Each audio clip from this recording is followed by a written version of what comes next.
মিষ্টিগুলোর মধ্যে বন্ধুরা দেখুন কতটা সুন্দর রস ঢুকেছে। এবার একটা মিষ্টি আমি আপনাদের কেটে দেখাচ্ছি কতটা নরম হয়েছে। দেখুন ভেতরটা পুরো একদম রসে ভরে গেছে। নমস্কার বন্ধুরা, ছোট বৌমার কিচেনে আপনাদের সবাইকে স্বাগত। আজ আমি আপনাদের সঙ্গে শেয়ার করব রাঙা আলুর পান্তুয়া। এটা কিন্তু খুব সহজেই বানিয়ে নেওয়া যায়। আশা করি ভিডিওটা আপনাদের ভালো লাগবে। ভিডিওটা শুরু থেকে শেষ পর্যন্ত দেখার আপনাদের কাছে অনুরোধ রইল। তাহলে চলুন বন্ধুরা রান্নাটা শুরু করি।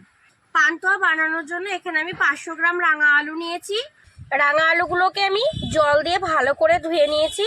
প্রথমে মিষ্টি তৈরি করার জন্য আলুগুলোকে সেদ্ধ করে নেব। আলুগুলো সেদ্ধ করার জন্য উনানটা জ্বালিয়ে নিয়েছি। এবার একটা লোহার কড়াই কিছুটা জল দিয়ে উনানের মধ্যে বসিয়ে দিলাম। আলুগুলোকে একে একে জলের মধ্যে দিয়ে দেব। এবার ঢাকা দিয়ে আলুগুলোকে ভালো করে সেদ্ধ করে নেব। মিষ্টি তৈরি করার জন্য কিন্তু রাঙা আলুগুলোকে একটু ভালো করে সেদ্ধ করে নিতে হবে। আলুগুলো খুব ভালো করে সেদ্ধ হয়ে গেছে। মিষ্টি তৈরি করার জন্য কিন্তু আলুগুলোকে এইভাবে একদম সম্পূর্ণ সেদ্ধ করে নিতে হবে। হ্যাঁ, এবার আলুগুলোকে একটা একটা করে তুলে নেব। তুলে নিয়ে আমি ভালো করে ঠান্ডা করে নেব। সমস্ত আলুগুলোকে তুলে নিয়েছি। এবার আলুগুলোকে ভালো করে ঠান্ডা করে খোসাগুলো ছাড়িয়ে নেব। আলুগুলো খুব ভালো করে আমার ঠান্ডা হয়ে গেছে বন্ধুরা। এবার খোসাগুলোকে ছাড়িয়ে নেব।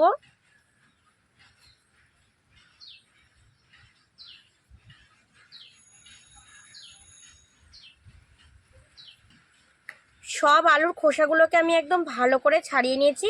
এবার ভালো করে চটকে নেব। মিষ্টিটা বানানোর জন্য আলুগুলোকে কিন্তু খুব ভালো করে চটকে নিতে হবে। সেদ্ধ আলু আমি খুব ভালো করে মেখে নিয়েছি। এর মধ্যে কিন্তু একটুও দানা নেই। দানা থাকলে কিন্তু মিষ্টি ভালো তৈরি হবে না। এবার এর মধ্যে আমি কিছু উপকরণ মিশিয়ে নেব। প্রথমে দিয়ে দিচ্ছি 1 কাপ পরিমাণে ময়দা, দিয়ে দিচ্ছি 1/2 কাপ পরিমাণে গুঁড়ো দুধ, আর একটা বড় এলাচের মধ্যে যতটা ফল থাকে সবটা ফল আমি বের করে নিয়ে একটু হালকা গুঁড়ো করে নিয়েছি, সেটা দিয়ে দিচ্ছি। এবার সব কিছু ভালো করে মেখে নেব। পান্তুয়ার মধ্যে কিন্তু এলাচ গুঁড়ো বা এলাচের দানা থাকলে খেতে খুবই ভালো লাগে। আর মিষ্টির দোকানে কিন্তু এলাচ গুঁড়ো বা এলাচের দানা ব্যবহার করে, সেই জন্যই আমি এলাচ গুঁড়োগুলো দিয়েছি। আপনারা চাইলে নাও দিতে পারেন। সব কিছু খুব ভালো করে মেখে নিয়েছি। এবার এর মধ্যে দিয়ে দেব 1 চামচ পরিমাণে ঘি। ঘিটা দিয়ে আবার সব কিছু ভালো করে মেখে নেব। ঘি দিয়ে আমি আবার ডোটাকে ভালো করে মেখে নিয়েছি। দেখুন কত সুন্দর হয়েছে। এবার এই ডোটা থেকে আমি পান্তুয়া সাইজের লেচি কেটে নেব।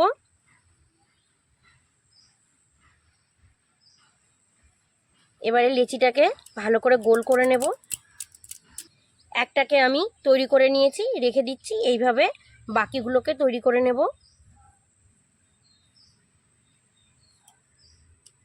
500 গ্রাম রাঙা আলু দিয়ে আমি এখানে 20টা বল তৈরি করে নিয়েছি পান্তুয়ার। এবার এগুলোকে ভেজে নেব।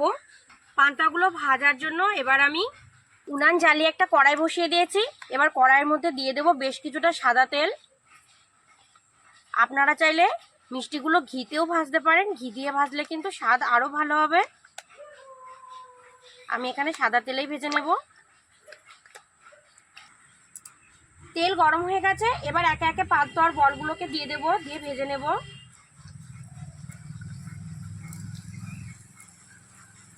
উনানের জালটা কিন্তু মিডিয়াম রাখতে হবে। পান্তুয়ার বলগুলো ভাজার সময় ভালো করে নাড়াচাড়া দিয়ে ভাজতে হবে। তা না হলে বলগুলো সব দিক কিন্তু ভালো করে ভাজা হবে না। প্রথমবার দেয়া পান্তুয়া মিষ্টির বলগুলোকে আমি ভেজে নিয়েছি। দেখুন কত সুন্দর কালার হয়েছে। এবার এগুলোকে তুলে নেব।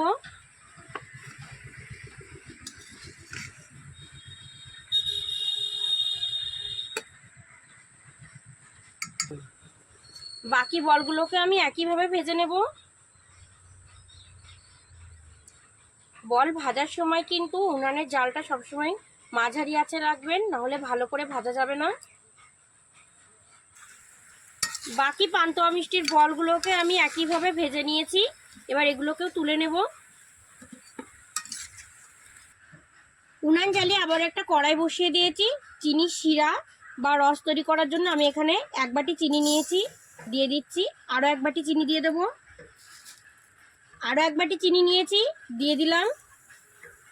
আমি এখানে টোটাল 2 বাটি চিনি দিয়েছি। 2 বাটি চিনির জন্য আমি এখানে 2 বাটি জল দিয়ে দেব। 4টে ছোট এলাচ ফাটিয়ে নিয়েছি, দিয়ে দিচ্ছি। এবার ভালো করে জাল দিয়ে রস তৈরি করে নেব। পান্তুয়ার জন্য মিষ্টির রস বা চাশলি বা শিরা একদম তৈরি হয়ে গেছে। এবার এর মধ্যে আগে থেকে ভেজে রাখা পান্তুয়াগুলোকে দিয়ে দেব।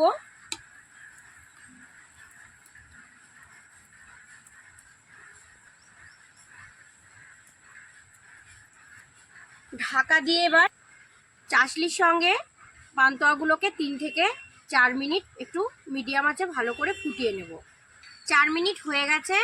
এবার ঢাকনাটা তুলে নেব। দেখুন মিষ্টিগুলো কত সুন্দর তৈরি হয়ে গেছে, একদম দোকানের মিষ্টির মতো দেখতে লাগছে। এবার আবারও ঢাকা দিয়ে 2 ঘন্টা আমি মিষ্টিগুলোকে ঠান্ডা করে নেব। বন্ধুরা 2 ঘন্টা হয়ে গেছে। এবার মিষ্টিগুলো এবার খুলে দেখব কেমন রস ঢুকেছে। দেখুন বন্ধুরা, একদম দোকানের মিষ্টির মতো তৈরি হয়ে গেছে।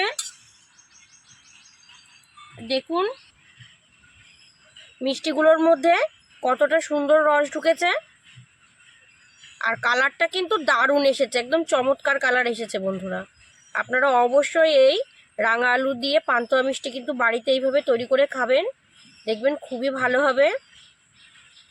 আমি এবার মিষ্টিগুলোকে একটা প্লেটের মধ্যে সাজিয়ে নেব।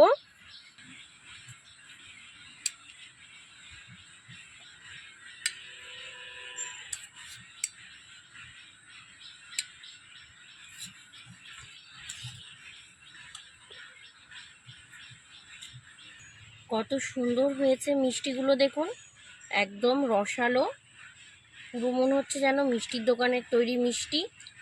দেখে কিন্তু কেউ বুঝতেই পারবে না যে এটা রাঙা আলু দিয়ে বাড়িতে তৈরি করা হয়েছে।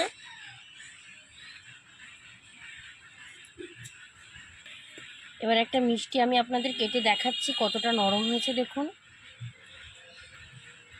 দেখুন কত সুন্দর নরম হয়েছে, ভেতরটা পুরো একদম রসে ভরে গেছে। 3-4 মিনিট একটু জাল দিয়ে নেওয়ার পরে কিন্তু 2 ঘন্টা ঢাকা দিয়ে রাখতে হবে, না হলে কিন্তু পুরোপুরি রসটা ঢুকবে না। দেখুন কত সুন্দর হয়েছে। আর একটাও কেটে দেখাচ্ছি, দেখুন একদম রসালো হয়েছে মিষ্টিগুলো। মিষ্টিগুলোর মধ্যে বন্ধুরা দেখুন কতটা সুন্দর রস ঢুকেছে। আর একটা মিষ্টিকে আমি দেখিয়ে দিচ্ছি, দেখুন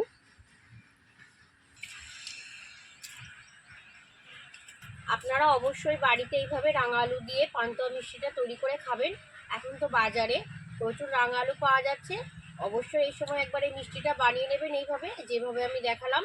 এটা কিন্তু খেতে খুবই ভালো হবে, আর দেখতেও কিন্তু খুবই সুন্দর হবে। বানিয়ে দিলে কিন্তু কেউ বুঝতেই পারবে না যে এটা দোকান থেকে কেনা না বাড়িতে তৈরি করা আর রাঙা আলু দিয়ে তৈরি করা। আর যদি ভিডিওটা আপনাদের ভালো লেগে থাকে অবশ্যই লাইক কমেন্ট আর প্রচুর পরিমাণে শেয়ার করবেন বন্ধুরা, আর সাবস্ক্রাইব করে আমার পাশে থাকার অনুরোধ রইল আপনাদের সবাইকে।